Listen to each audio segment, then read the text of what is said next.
Na wengine wanashangaza sana wanaosema hivi, wanasahau kwamba mwenyekiti Mbowe alikaa gerezani miezi 8. Wakati ule mwenyekiti Mbowe alipokuwa gerezani, yule anayesema hayo mambo ni mwanasiasa gani na mwanaharakati gani alikuwa ananufaika na Mbowe kuwa ndani? Haya masharti ya kutishia kufuta chama au kufanya si vitendo vya aina gani ili tukubaliane na masharti yao? Wanajidanganya sana, wanadiri na watu tofauti kabisa ambao hawawajui. ANC ilifutwa na makaburu, lakini haikufutika kwenye mioyo ya wananchi wa Afrika Kusini, kwa sababu ilikuwa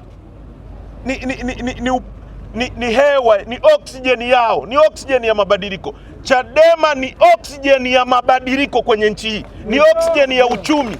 Huwezi kuifuta, imevuka level hizo za kufutwa.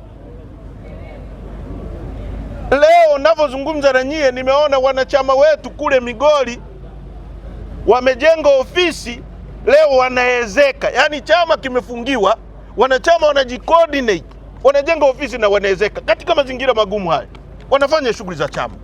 Hiyo inakuambia nini? Kwamba hiki sio chama unachoweza kuua kama unavyofikiri, ni kujidanganya.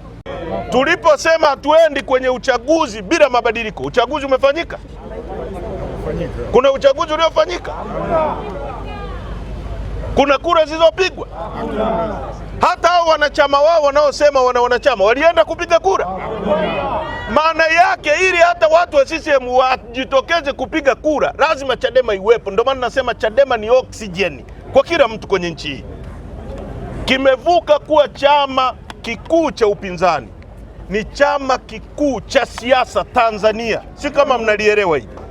Ndio chama kikuu cha upinzani, kwa sababu ndio chama pekee kilichopo kwenye nchi hii. Ndio maana wanachama wetu wanaweza kusafiri. Nimeona watu kutoka Sumbawanga, everywhere wako hapa, kwa sababu ya namna ambayo chama chetu kimeisha jijenga na kina upendo wa hali ya juu. Kwa hiyo nimetaka niyaseme hayo, kwamba hatutakubali masharti ya aina yoyote, hatutakubali blackmail ya aina yoyote. Tunachotaka ni free Tundu Lissu. Mwenyekiti wetu aachiwe bila masharti, chama chetu kifunguliwe, tukutane uwanjani na sisi. Kama wanajiamini tukutane nao, wajenge hoja zao za kiuchumi, tujenge hoja zetu za kiuchumi. Watanzania waamue nani wanataka awaongoze. Full stop. Mambo mengine haya sisi hatutayafanya.